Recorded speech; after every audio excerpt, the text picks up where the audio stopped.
egg before? Have you ever eaten an ostrich egg before? Well, let me tell you, that's what we're gonna do. My name's Julie and I work at the Rooster Cogburn Ostrich Ranch in southern Arizona. And we're kind of like a zoo, except we're the best zoo ever because you get to pet and touch and feed all the animals.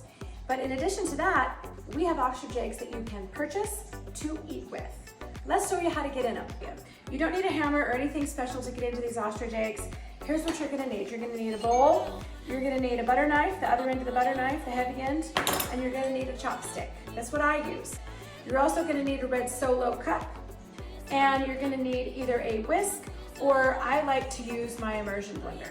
You're gonna wanna take your butter knife and you're gonna wanna tap, tap, tap in the part where it is scored. This is gonna help you get the egg. Now the cool thing is that you're then going to be able to keep the ostrich egg. So the egg shell, once it's empty and you eat with it, you're gonna be able to keep the egg shell. People decorate them, people paint them. How cool would it be to have these and hide some of these decorated eggs for your kids for Easter? That would be cool. So one of the other things you need to know about ostrich eggs is when you get a big old bowl full of ostrich egg, you can store it. You can either cover it with saran wrap and store it in your fridge for a few more days.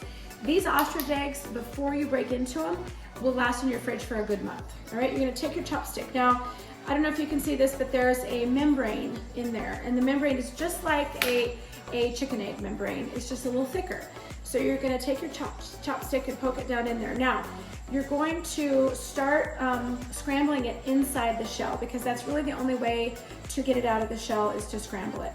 And I usually try to tell people to scramble it, you know, like I tell people 100 scrambles one way and then 100 scrambles the other way.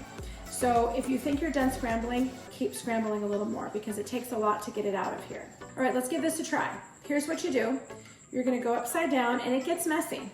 So you kind of have to glug it out of there, and sometimes you can see why you really need to get up in there with the chopstick. Now, the other thing that happens is that you won't be able to separate the whites and the yolks, like if you wanted to make a souffle, or if you wanted to make like a 12 egg yolk, some kind of a cake. I know that there are those.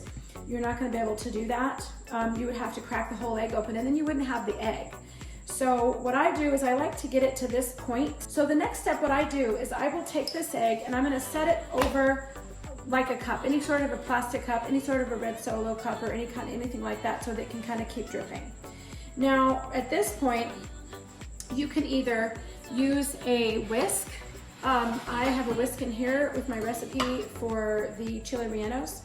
Or what I generally use at this point is I use my immersion blender, but you certainly don't have to. You can just use a whisk, or you could use a hand beater or anything like that.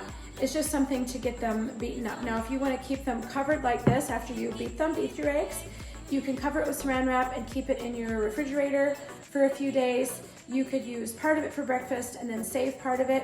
I want to show you something else that you can do, how you can store them. You can use your regular ice cube trays and put them in the ice cube trays and freeze them. And let me show you what that looks like.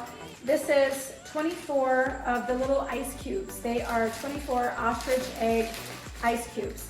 And these are fantastic. These are fantastic for meal preps. So these are essentially an egg. They're like a large egg. And I froze them in the ice cube trays, and then when they were frozen the next day, I popped them into here, and now I can get them out whenever I want to. So what do you do when you get to this point with your ostrich egg?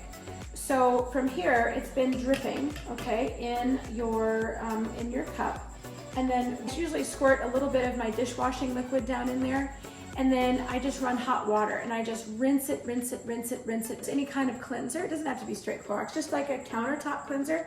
And I just squirt a little bit of that in there and swish it around, and then I turn it back upside down, either on a different cup, or I'll put it someplace sometimes in my garage, and I will just keep it in there for a good week or two.